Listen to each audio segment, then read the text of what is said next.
Critically Chaotic is a rowdy Dungeons & Dragons podcast that consists of adult themes and humor. Content warnings for this episode can be found in the episode description as well as a link to transcripts. Rest, weary traveler, and enjoy.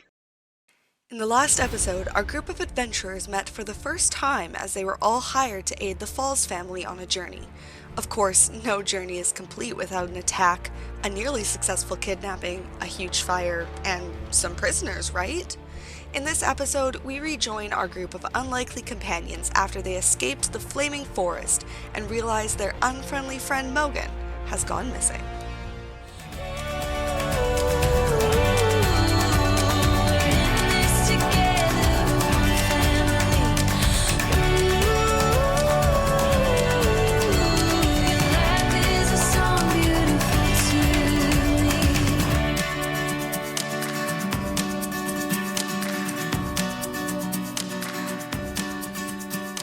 Okay, y'all were running away through the fire.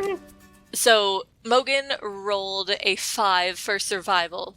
And so it was probably that he got really tripped up over some branches and fell onto the ground and maybe got his feet tangled up in some shrubbery.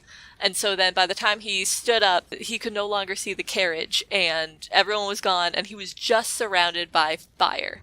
So Mogan, what do you do in this situation? I have no idea. What would he do? I feel like he would look around and find a path not surrounded by fire. So in his best effort, would keep trying to follow the path that he thinks the carriage is going on, and just start walking quickly, but not running in that direction. Roll survival for me. 13. Okay, so it's really hard to see through the fire because the fire is getting more and more dense. There are tree branches that are starting to fall, and the fire is getting creeping higher. It's starting to creep into the pathway, and so it's getting a lot harder to actually find it. And so you find yourself more so having to just go where the fire is lower so that it is not lapping up against your ankles. Mogan, you're basically just trying to find your way along through all of this fire. I am going to run a few checks with you to see if you get hurt in this fire at all.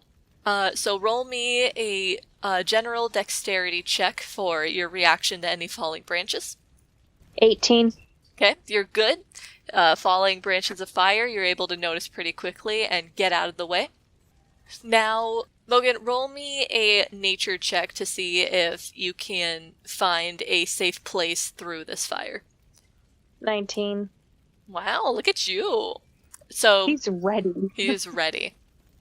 You're moving through the fire for a bit, and eventually you come across a small cave that doesn't have a lot of vegetation around it, so the fire isn't able to get to the cave at all. So I'm gonna go in the cave because I'm gonna be I'm gonna get away from all this debris and all of this fire. Try to think what the fuck to do. So I'm gonna go into the cave to explore it. Okay. So you get into the cave, and you do have dark vision, yeah? Yes. Okay. So you're able to see a bit more in front of you because it's pretty dark in this cave. And as you are heading in, do you have anything that can create light for you? Because you're able to see a little bit, but not too far. So I want to make sure that I can describe accurately. So I have, I don't know what it is, but a tinder box and 10 torches. Okay, yeah. So then you can light a torch if you would like to see more clearly within this cave. Yeah, we'll do that. 1 torch. So you light the torch, so now you're able to see around you, so you're holding a lantern.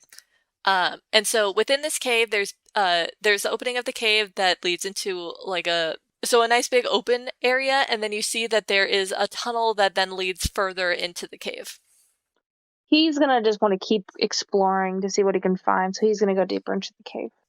So you are headed deeper into the cave, and while you are going through, you start to see some kind of etchings on the wall, if you would like to investigate those further or just keep going.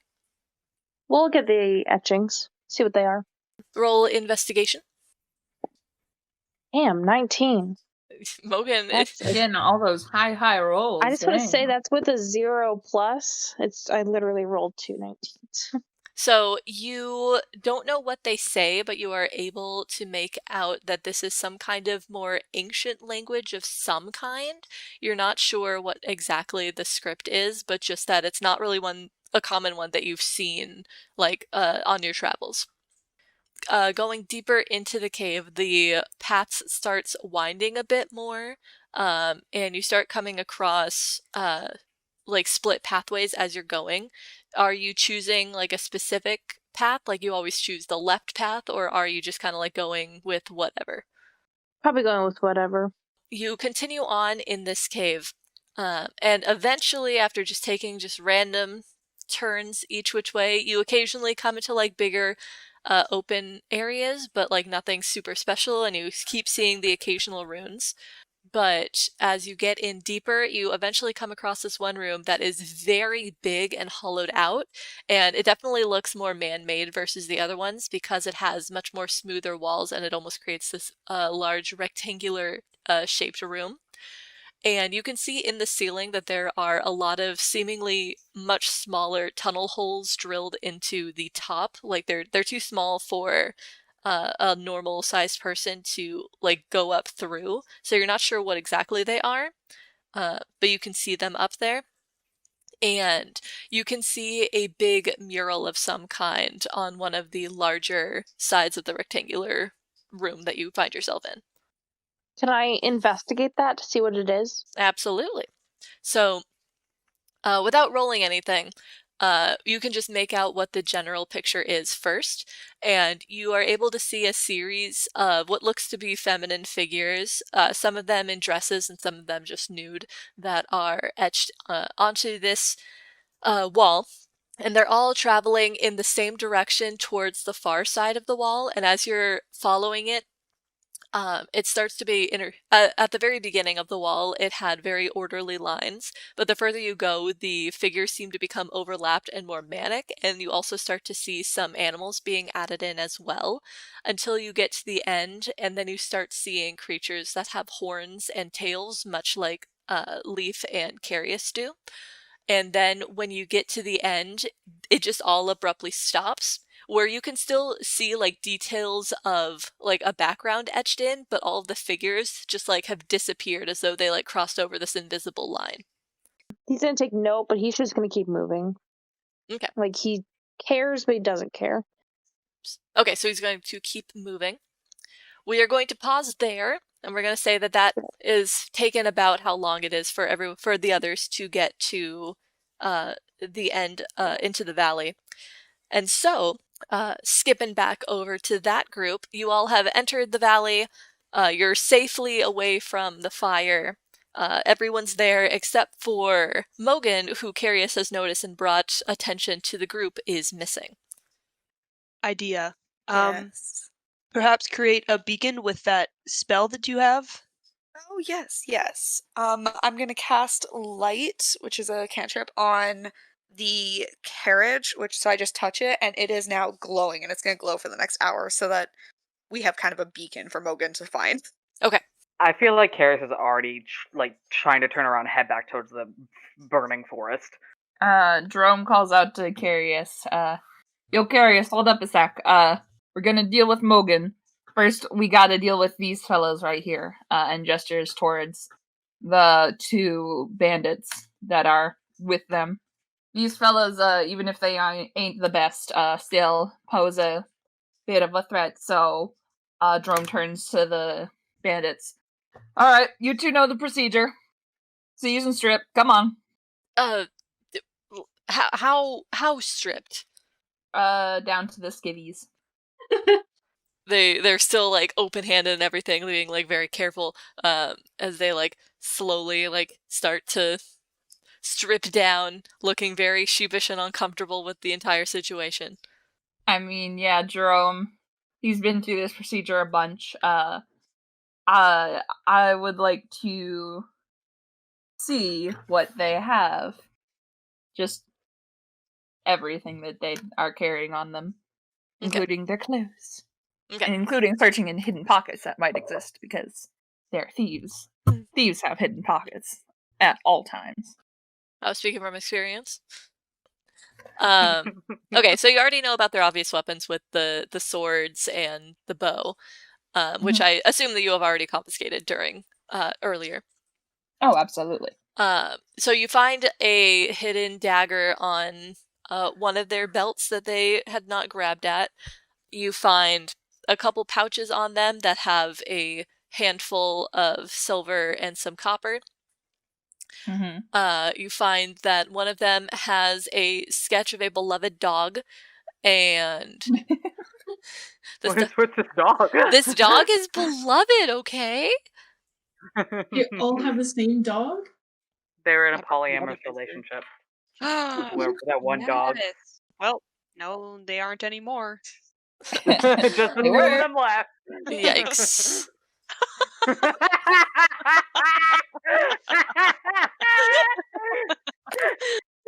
And then, roll investigation, Jerome. Alright. How's a 14? With a 14, you are able to find one hidden pocket that has a pack of playing cards in it. Ooh. Just gonna take that. So, Jerome looks at the stuff, and he's like, I just want the deck of cards. Any of y'all want any of this stuff? I want to go for the big guy. I want to go. But before we run off, can I do a perception check to just see if there's anything else in the forest, like what kind of insanity the fire is blazing at this point? Yes. Not my best. That's a 12. It's a pretty intense fire. It's really a raging. It seems to be kind of at the peak of forest fireness.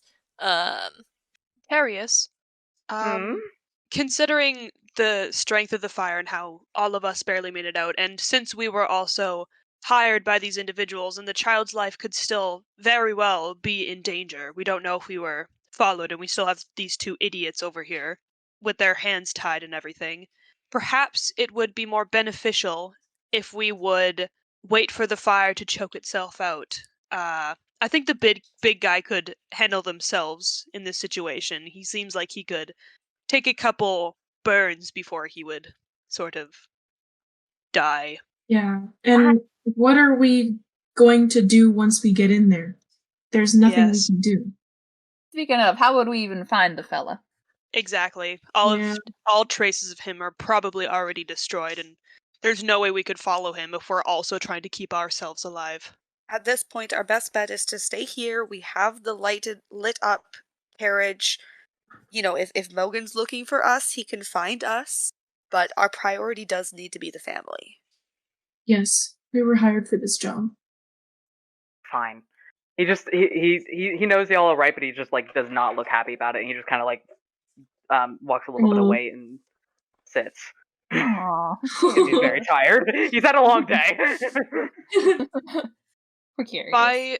By now, would I have finished my rest portion and I could take like the last 2 watches, quote unquote?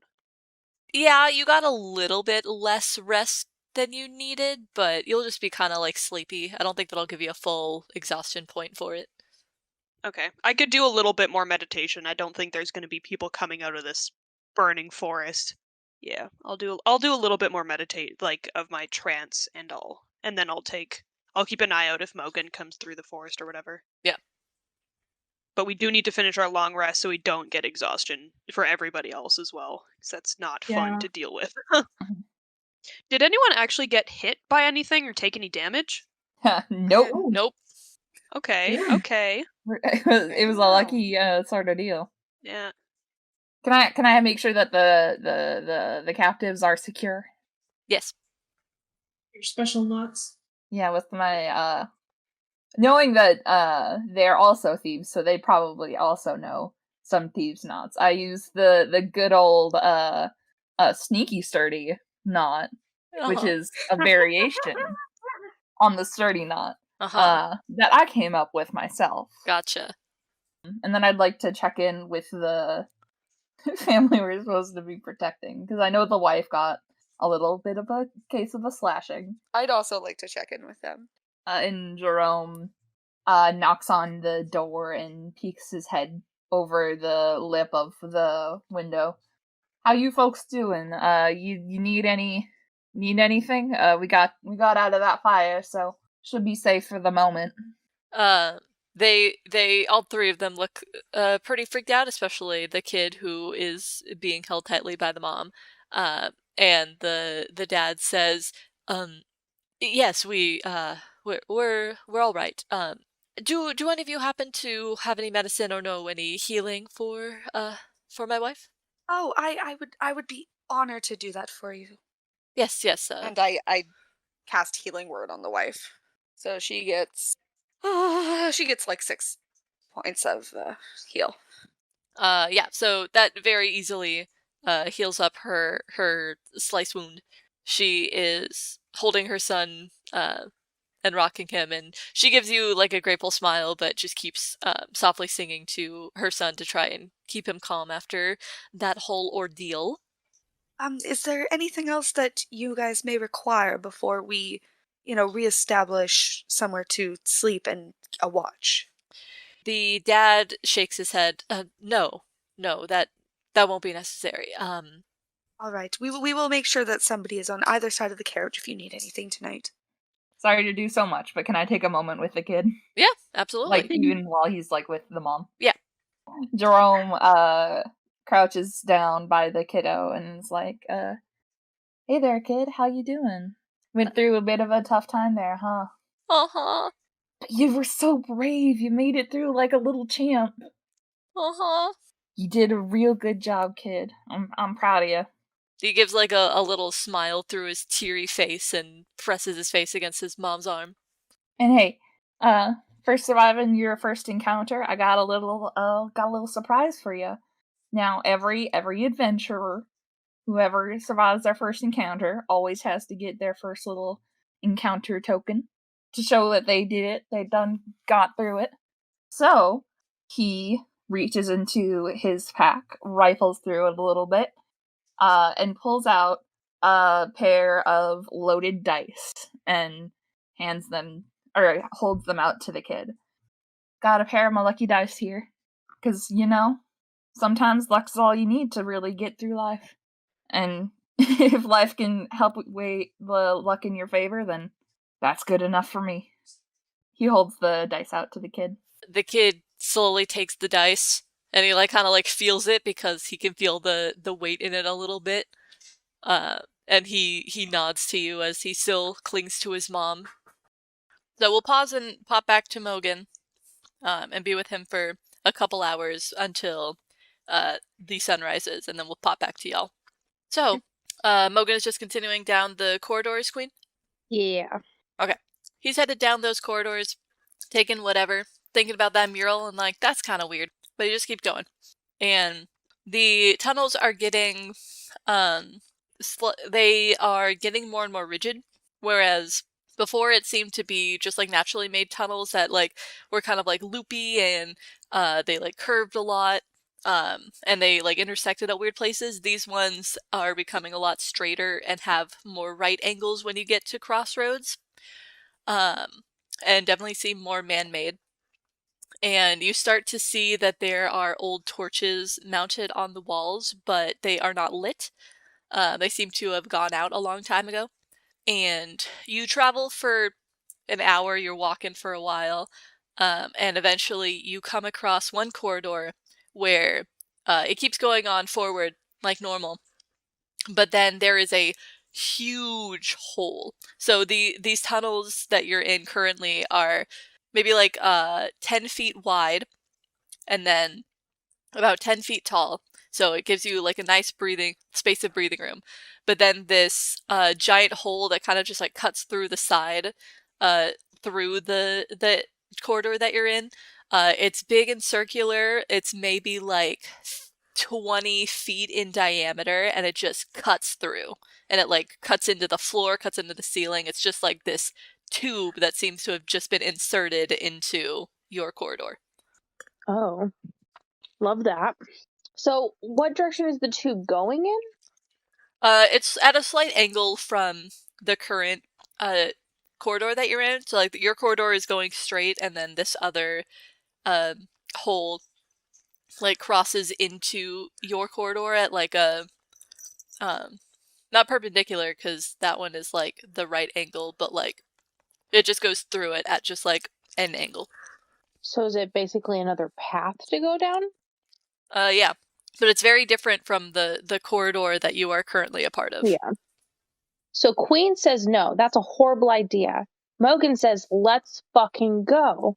So we're going down this random ass corridor. Okay. So you change direction and you start going down there. And as you're going through it, the path that you're taking is not nearly as very uniform as the rest. It's not like perfect going in a perfectly straight direction and keeping at a perfectly straight angle. It's kind of like there's like hills going up and down and it like curves, and every so often it'll cut into another corridor, another one of those perfect corridors. It is up to you if you would like to continue down this path or jump back into the straight corridors. We're going down this funky ass path. I have to know what's at the bottom. Okay. Do you want to keep following this path for the rest of the night, or do you want to stop and get rest at all? I might as well stop and rest since he only slept for like 20 minutes. All right. So does he want to get his full day's sleep then? Might as well. Okay. Then in that case, we will skip ahead to the end of the night. The sun is rising, and we'll skip back to the other group. So I would be taking my watch then? Yes. So Snow would be awake with me as well at this point, because she was taking the last watch with me. Partway through, while everyone else is sleeping, I'll sort of wander over and approach our prisoners from in front of them. And I'll sort of, like, kneel down on both my knees in front of them and just, like, hands folded in my lap. Hello. They were asleep, kind of like leaning on each other, dozing away. And so when you sit down and you go, hello, they kind of jerk awake a little bit. And then they see you and they immediately like sit up real straight, like best behavior, hands like flat on the ground to show that they're like not doing nothing. How are you two feeling? They exchange glances. Good? That's good to hear. How are your throats? We were in the forest fire and there's a lot of smoke. Are you guys feeling a bit parched or no? One of them goes, no, we're fine. And then the other one goes, I'm a little thirsty. Okay, I'll take my water skin and I'll sort of go over and give them a little bit of water. The one that said that he was good doesn't like take any, looks kind of suspicious about it, but the other one like takes a couple of cautious sips before handing it back to you. You know it's not poisoned, right? This is my own water skin. No, yeah. I'm not thirsty. Can I insight check him just to double check if he's being purposefully annoying? Insight? 5 minus 1 equals 4. It doesn't seem like he has any like bad intentions with what he's doing. Can I also do an insight check from like back where I'm like observing the situation? Sure. Yeah, that's a 19. He's just very paranoid because he is a part of the group that attacked you all and is now your prisoner, and there seems to be like a good cop, potentially bad cop thing about to happen, and so he is extremely paranoid.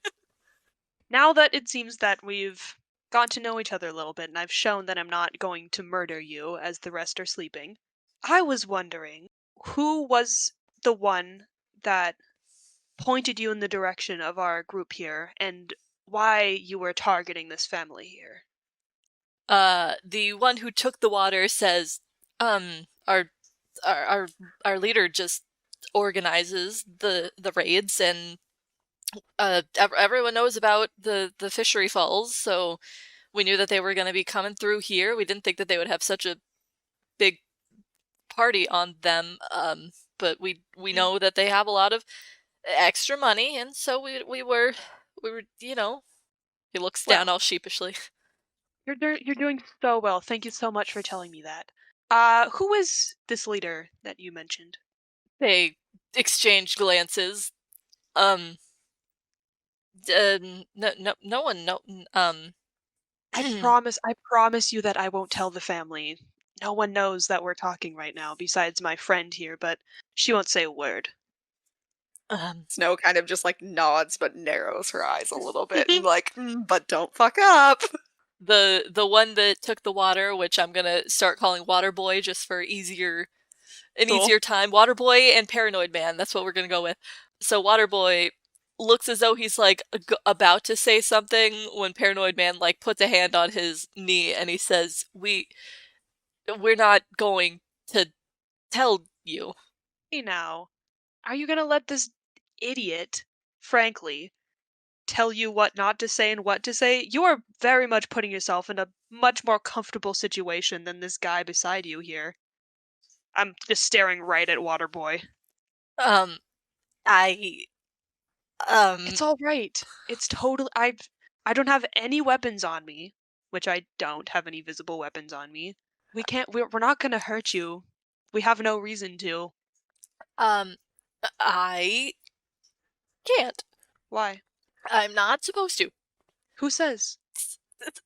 It says, and then he seems like he's about to say something, and Paranoid Man moves to like hand over mouth this time instead of just hand on knee, and he says, we're not going to tell you. Well, Snow, could you?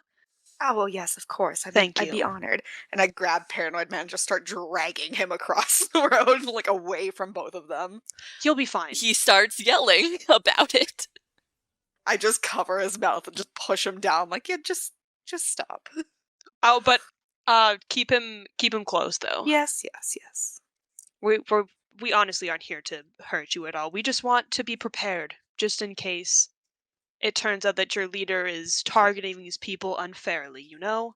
I really would not like me or my compatriot to come to any more harm than we potentially almost did. No. Waterboy looks even more nervous now. We're not. He just sent the one party, you know. It was just one, and he wouldn't send another one before they got back. And so unless you're like their personal guards for like after this, you're not gonna have to worry about it at all. You know, not that he would ever, not that he's gonna like, you know, go after them again. I don't know. I can't predict what he's gonna do. He just gave us this one. If he's not gonna come after them after this, what's the harm in telling us his name? Because we can't. He knows who we are, and it's not. If he found out that we ratted on him, he really doesn't take kindly to snitches. Well, here's the thing.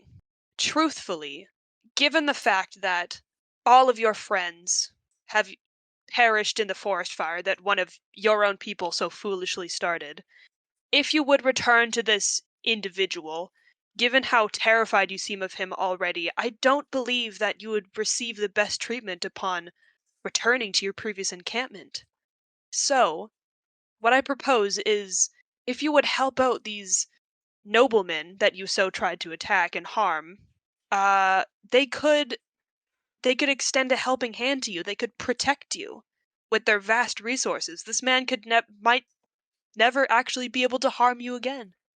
They're not gonna do that shit to us. I give him a look that's like, "Are you sure?" But I don't say anything.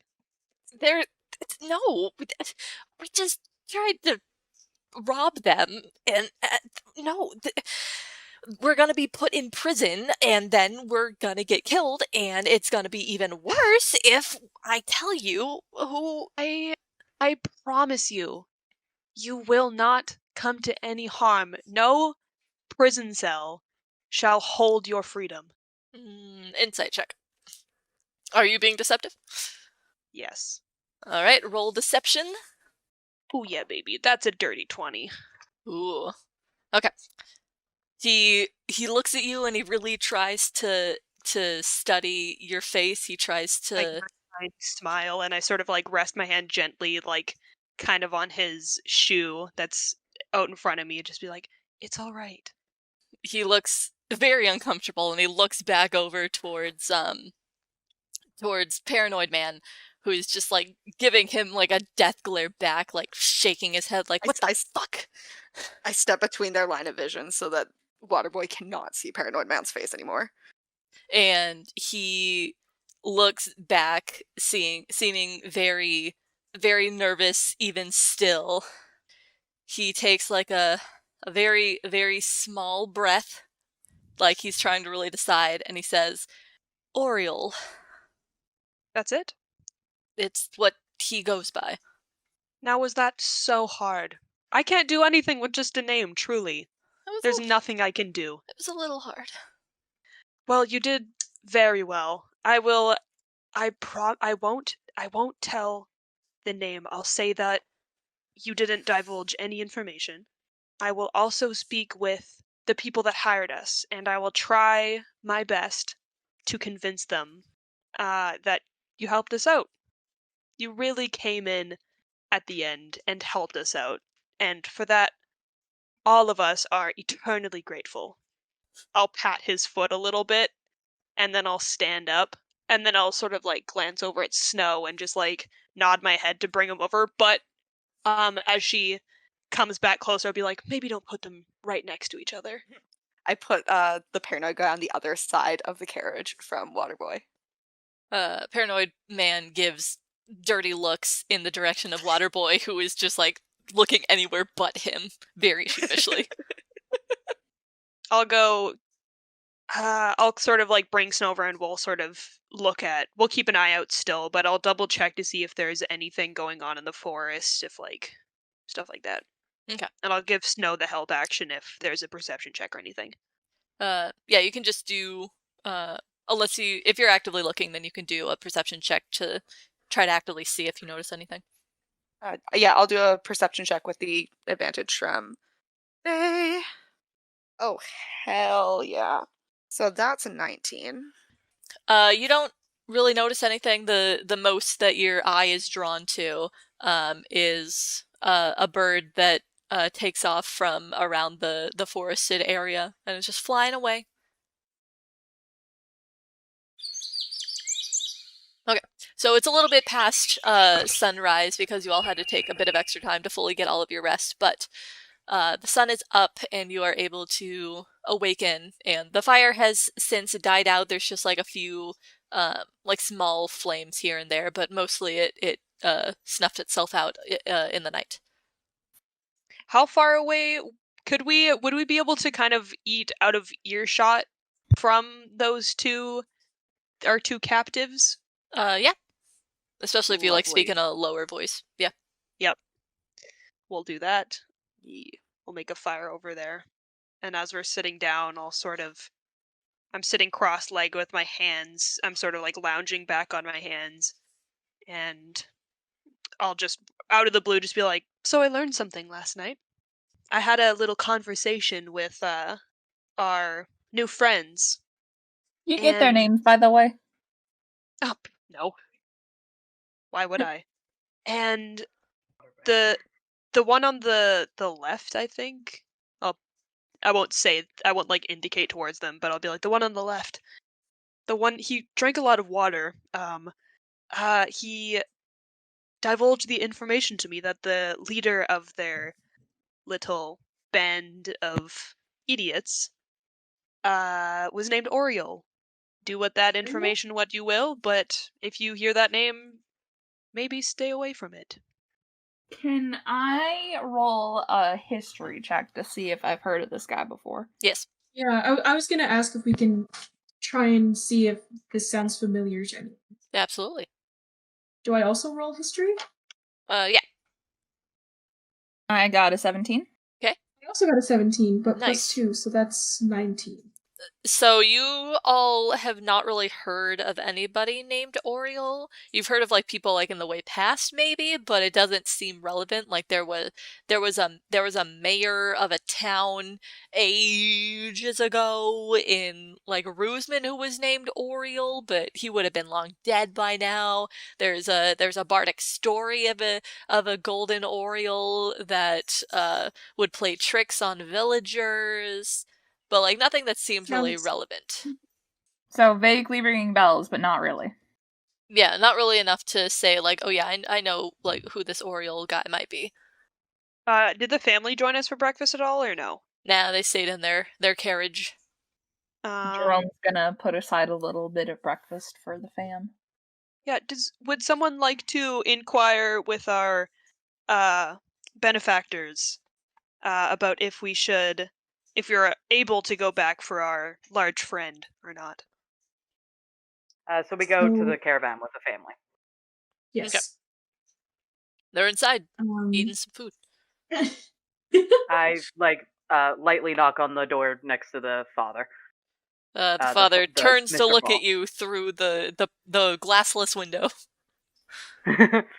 Hello. Apologies. I just wanted to run this by you real fast.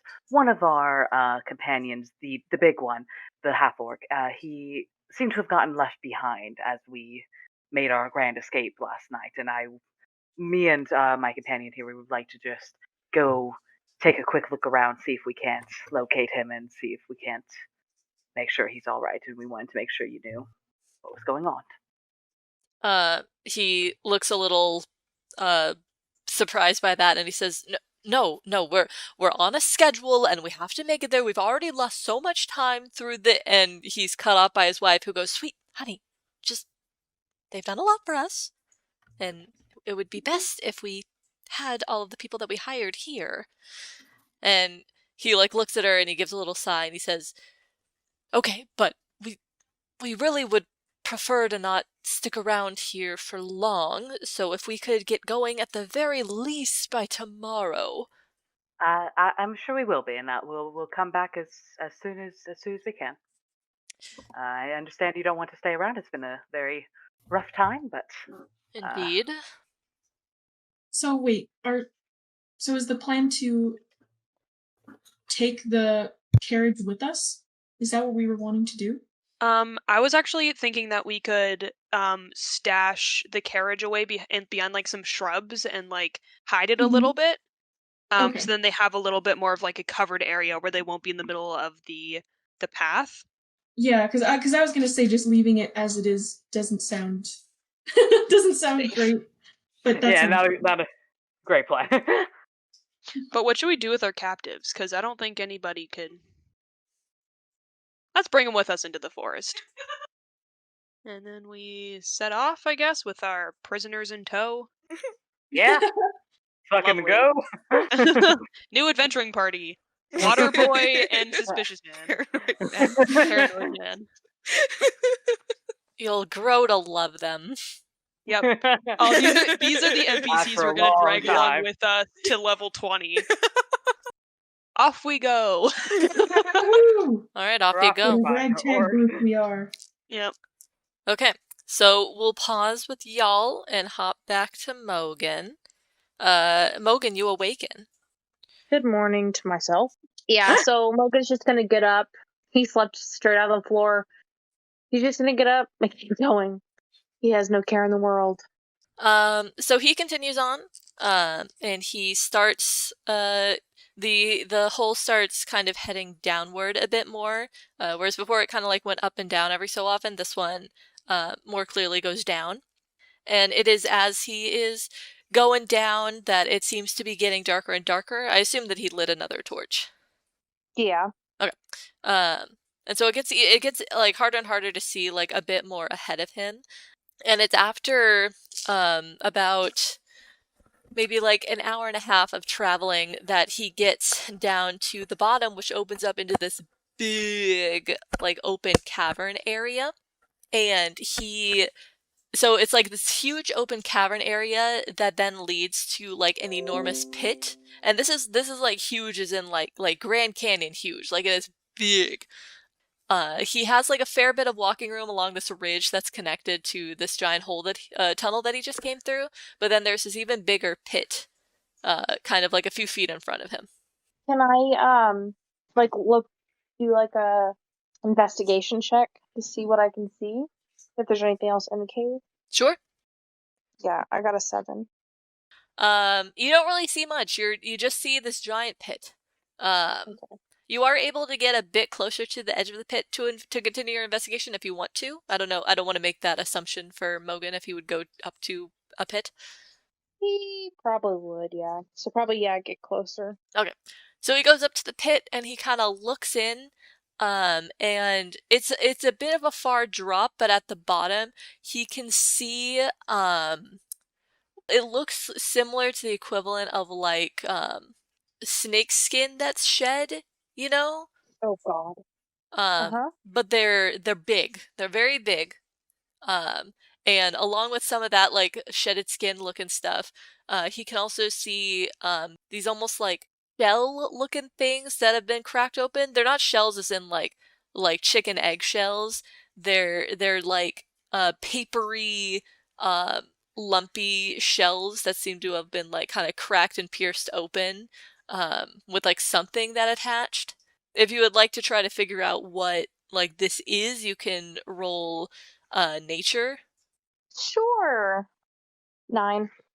Yeah, you're really not sure what this would belong to.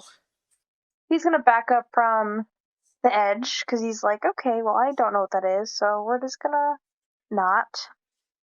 Is there any openings in this cavern that like he can head back out instead of the one he came in through? Yeah, there's a few more that kind of all lead in different directions. There's maybe like 6 more around this cavern. Equally like the big rounded tunnels. So he's probably just gonna pick a tunnel and go. Just head back up. All right. Because I don't want to know what that is. Then we'll skip back to the other group. With the other group, y'all head back into the forest, and there is a lot of destruction. A lot of the forest is dead, and there's just charcoal and ash everywhere. It's still like kind of ashy and cloudy in the air, so it makes it a bit harder to breathe properly. Do you guys just kind of like retrace calling out for Mogan, or do you have spells, or what is it that you do? I'm gonna cast guidance on Vae so that Vae can do an English an investigation with an additional D4. That is a 17. After looking around for a bit, you guys kind of stray off the path, kind of thinking, well, maybe he just kind of like went off of the main path because of all the fire. And eventually you come across a cave, and you are able to notice what looks like scrapings from some kind of big weapon, maybe, along the stone leading in here. Would you look at that? So you all proceed into the cave system, kind of following down these paths, and eventually you find the same long rectangular room that Mogan found before with the mural and the runes and all that stuff. Everyone's kind of like looking over on this. Real quick, Alex, what languages do you know? Common, Elvish, Sylvan, Celestial, and Abyssal. So, upon people investigating, you all come to find that it's actually written in like a mixture of languages. So there are some parts that are written in Abyssal, so whoever knows Abyssal, you can read some of it. What up? There are some parts that are written in Elvish, specifically Ancient Elvish, which would be most commonly known by native elves or those that come from High Elvish families. So, Alex, hey, what up? What up? There is a tiny, like, little bit every so often that seems to use the Abyssal, like the same script as Abyssal, but it's not actual Abyssal words, so it's hard to like make out what exactly it is trying to say. And so it can be implied that it is Infernal that is being written, which is same alphabet but still different language. And then there's another one that does not look like any of the languages that any of you know.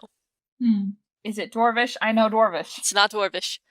Damn Is it Draconic? I know Draconic. It's not Draconic, although it looks a bit like Draconic. It looks a bit like Ancient Elvish. It has like similar line structure, but it like the letters don't make sense. So it's not either of those languages. Is it Undercommon? I don't know, is it? So the little bits that you all are able to figure out, a lot of the runes, while you can make out some of it, a lot of them are still kind of like rubbed away or like etched out in a weird way, and so because of, like, it's obvious that it's been here for a long time, so it could be hard to figure out exactly what it says. And so you can make out, like, bits and pieces of it, a lot of which is talking about, like, the beginning of the world, and it seems to be some kind of, like, mythology of some kind. And then the parts that are written in Abyssal and Infernal, it starts talking about those that came from another plane and created a new species that began to intermingle with the original ones, as they are called. They aren't really, like, given a species name and all, they're just called the original ones. That's mostly, like, the stuff kind of towards the middle and end that's written. A lot of the stuff written in the beginning is written in that language that nobody can seem to identify. Am I able to do any kind of religion check on the like mythological parts of the writing just to kind of understand it more? Absolutely. You can tell that those that are in dresses are angels of some kind. You can't quite identify, like, what kind or where they came from or anything of that sort, but you can tell that that's a kind of dress that angels are typically depicted in ancient art found around Negletis. And most interestingly, there is a part of the mural that shows what can be assumed to be gods, kind of like at the top of this giant mural, where they're drawn vague enough that it's hard to identify who is who. None of them really seem to have any identifying features like any of their symbols. But there is one in particular that you seem strangely drawn to in a way that you cannot explain. Okay. Interesting. All of us are just Snow. Just Snow. Alrighty. You continue onward, and you have now entered the very uniform tunnels. It no longer looks like naturally formed tunnels at all. Until you reach a mysterious big circular tube-looking tunnel. Does it look like it's been, like, picked at? Like, with, like, human tools? No, it looks weirdly uniform. Like it's not like smooth stone like these corridors that you've been in. It's like, it's still, like, rigid, but it's like an almost, like, uniform kind of a pattern to it. It doesn't look like the kind of random ness that comes with, like, picking at it with pickaxes or tools. Okay. You don't know what it was, but you can tell that it was, like, it wasn't magically made. It seems to have been made, or, like, man-made. It seems to have been made by, like, something natural of some kind. Mogan, roll me a perception check. Oh no. That's gonna be a good old 19. All right. You've been walking for quite a while, going up through more random tunnels, and you start to hear some familiar voices. They're distant, but you can hear them. Mogan's gonna stop. He's just gonna stop and just listen for a second, trying to figure out where he hears it, like what direction. Hello? Is anyone near me? Everyone else, roll perception. So none of you really notice anything, except for Jerome, who hears a very faint, hello? Wait, hold up. Think I heard something. Hey, Mogan, buddy, where are you? Oh, okay. So, Mogan, you can hear the distant call of one of your friends going, where are you? He starts walking back towards where he thinks the sound is coming from. Mm-hmm. Just not casually walking, but walking. He's not going really fast. And he just keeps going, I hear you! Don't move! Guys, maybe we should meet up, just in case. And I'm just gonna start walking. Y'all travel for about half an hour, and finally, you find each other. You see Mogan down the way with his torch. Mogan, you see them looking a little annoyed. Oh, good. You're alive. And eventually you guys do make it out of the cave system. Mogan, may I ask what exactly was in this pit? I had a So, from what I could tell, it looked like some kind of paper-esque shell thing, and maybe something shedded from a creature. If anybody Oh wants to my make a nature check again because you have new information, feel free. 17 grew. So after after Mogan says this, everyone who rolled immediately comes to the realization that that may very well have been the breeding grounds for purple worms. Oh no. Oh, That fuck. would have been so bad. We would have Oh, worms? died. So with that lovely realization, maybe we should start walking very quickly toward our caravan and leave this I've always area. wanted to study because one of it's- those creatures. Through No. books, Oh, it's Faye, not the not in person. time. Maybe you can study them on your own time. Yeah, we'll find a library. Yeah, we're still in the middle of a job, also. You get back to the caravan. It's just about sunset. So it's sundown, so you all like have dinner and you settle down for the night, etc. Nothing happens in the night. The next day, you are all headed on out. The rest of the trip kind of goes like without a hitch. There's a few bumps in the road, literally. There are a few bumps and a fallen log every so often. At one point, though, Mr. Falls calls for they to come talk to him and like walk alongside the carriage as they're going. Yes, hello. Would you say that you are, just from what I have observed, it seems that you are a bit of a leader of sorts for this group, would you say? I wouldn't say that directly. We have only known each other for the days that we have, I guess, traveled together. Yes. But I'm generally the one that's been collecting the most information and Yes, you certainly sort have of- taken charge, yes. But, regardless, seeing as we are almost to our destination, assuming that everything goes well, I wanted to thank you and your crew for all that you have done. You all handled everything very excellently, I must say, and I'm very grateful. Perhaps we can call upon your services again in the future, should we need them. Oh, yes, of course. However, I did want to mention that I am very impressed with everything that's happened here, especially with how well you all seem to be able to work together through such an ambush despite having never really known each other.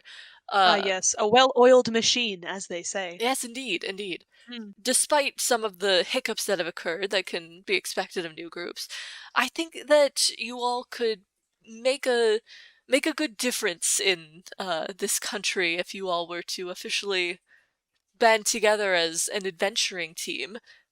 Primarily, if you all wanted to, as I mentioned, offer your services again in the future, it would be much easier to get in contact with all of you if you were all registered as one adventuring team at the Mercenaries Guild. Huh. And where would we find such a guild? Oh, I'm certain, in fact, that there is one in Wellspring. Every big city essentially has one, and it's very good for keeping track of all of these odd jobs that adventurers seem to find their way to. And if anybody asks for any evidence of your skills as an adventuring team, feel free to use my name, and they can get in contact with me about it. What were you planning on doing with the 2 ruffians that we've been lugging along with us? Oh, we'll take them to the authorities, of course. Also, by the way, since, it was your family who was sort of being threatened the most, the individual that sort of sent these people, his name is Oriole. Yes, thank you for finding out such information. I will be certain to bring it up with the authorities. Would it be so much trouble? My wife is extremely tired from this longer than anticipated trip. Would you be able to take the ruffians to the jails when we arrive in Wellspring? Of course, my group and I would love to do this little thing. Though technically it would be a little bit of extra time than what we signed up for, and a little bit. Yes. We will reimburse you for that extra Lovely. trip, of course. Thank you for understanding. Just after you have dropped them off, feel free to come to where we are staying, and I will deliver you the agreed upon payment as well as an extra for that additional trip that you'll be making. Alright, he lets you go. Alrighty. And I'll sort of pass on the information and everything. would it be possible, without me like having to say it, if I could spin the story in a way that I'm like, maybe I should stay with the family to make sure that they don't try and run off with their money while you guys go take care of bringing these ruffians to the jail? You can certainly try to spin it that way. The night goes by, everything's fine, and then eventually you all get to Wellspring. Cool. So I guess the group of us then take the captives and head towards the authorities. Y'all are headed to the authorities, and it's about when you get onto the street that, like, you can see the jails kind of down the way, that Waterboy and Paranoid Man kind of, like, start to tense up and, like, slow down fighting a bit more with, like, how they're being led. and Waterboy is like, she said that we would, and he's, like, starting to freak out a bit, and she's like, she said that we weren't going, what the fuck? I just look at him and be like, she may have said that, but none of us did. Paranoid Man looks really fucking peeved about this, because he's like giving Waterboy like a glare, like, I fucking told you so, you little fucking idiot. If they escape, I'm gonna wake up with a knife in my back. It's not gonna be good. And so Waterboy is starting to make more of like a visible fuss and is like fighting at the chains and whatnot, and is actually kind of starting to like panic enough that he's trying to like actively get out of y'all's grip. So he's freaking out and like pulling, and you're just kind of like steady, like nails digging into his arm a little bit, like keeping him going.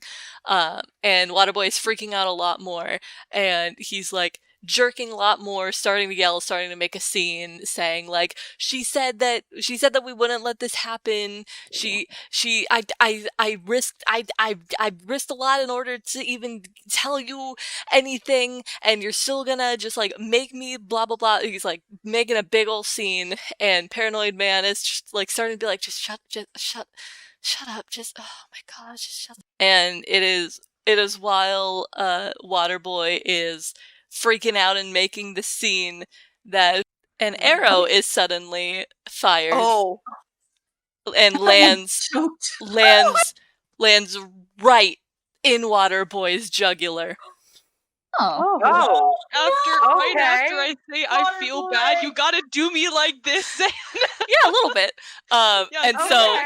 So Waterboy's loud yells are cut off immediately as he like slips down to his knees, and Paranoid Man lets out a yell and is immediately going to try to get out of Mogan's grip to go to his friend who has just been shot in the jugular. Mogan, are you going to do anything about that?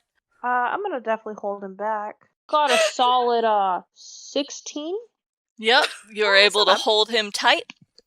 He's gonna die. And so he tries to fight you, and you like hold on to him, and his feet slip out from under him, and he like falls to his knees as he's like fighting against you.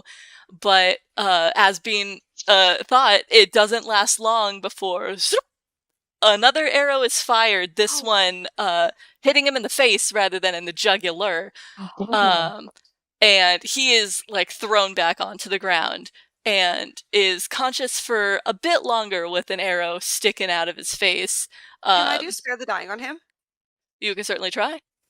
Awesome. So I'm going to kind of like stand over him as he's like fallen over, and my hand just kind of starts to glow like kind of a white yellowy color. It slips, like just passes through his chest to his heart, and there's a glow around the chest that makes it thump, and he's stabilized. Stabilized with a fucking arrow through his face. How does it work when like the arrow is like through the other essential part of the body in order to live? Sometimes with like sometimes with magic it just sort of like pops out, but his wounds would still be open, but he wouldn't be actively bleeding out of them.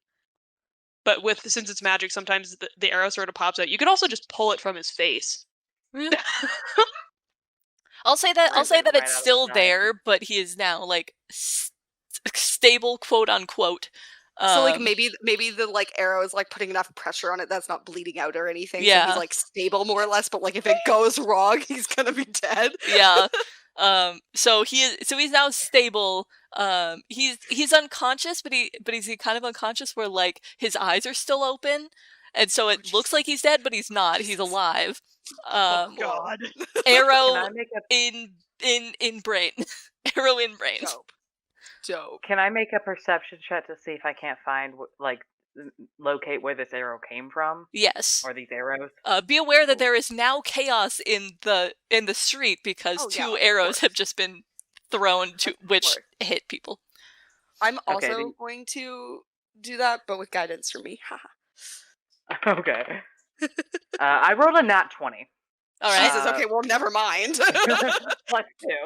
That's unnecessary for me. You can still roll yours just to see if you also see it, because even though he can see it, he can't always, Sure, I got a 17 then. Okay.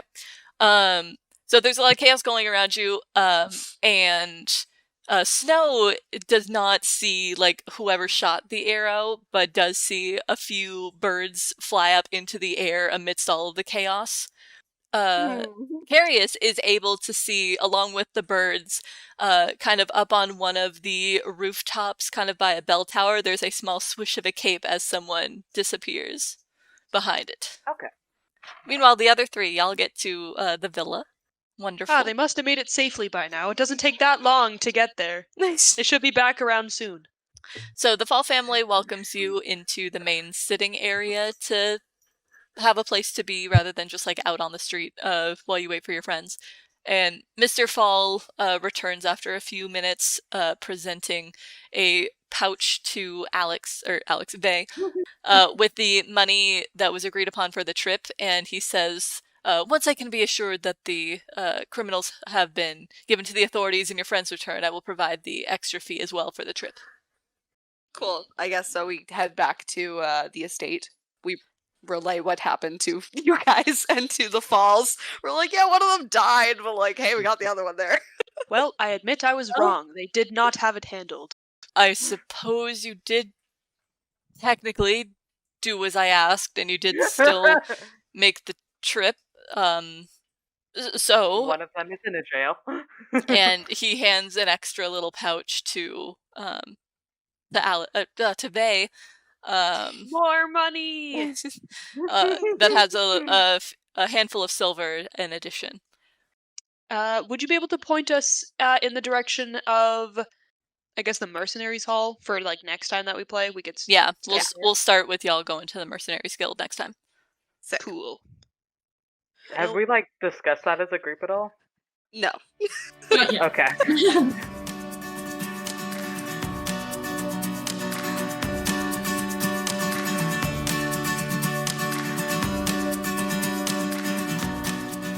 Critically Chaotic is a Dungeons & Dragons podcast brought to you by the following people. The DM is Xaan, who can be found at Xandir on all platforms. Vae is played by Alex, who simply cannot be found. Snow is played by Bean, aka Alexa, who can be found in a variety of ways, but mainly at Alexandra_Jaden on Twitter. Kareus is played by Kian, who can be found as @LostFanboy on most platforms. Jerome is played by Lady, who writes, quote, "And that's all you get, you dirty gremlins." Mogan is played by Queen and chooses not to be located at this time or ever. Leaf is played by Sayla, also known as Strawberry online, who can be found at _strawberrymilk on Twitter. The theme song is Melody by Emorie. If you would like to support Critically Chaotic, please consider leaving a 5-star review and following us on whatever podcast listening platform you are currently using. You can find us at Crit Chaotic Pod on Twitter with no underscores, where we post updates and retweet fan content. For any other platforms you would like to find us on, please look in the description. We will see you next week for the continuing adventures of this nameless adventuring party. Have a great week, everyone.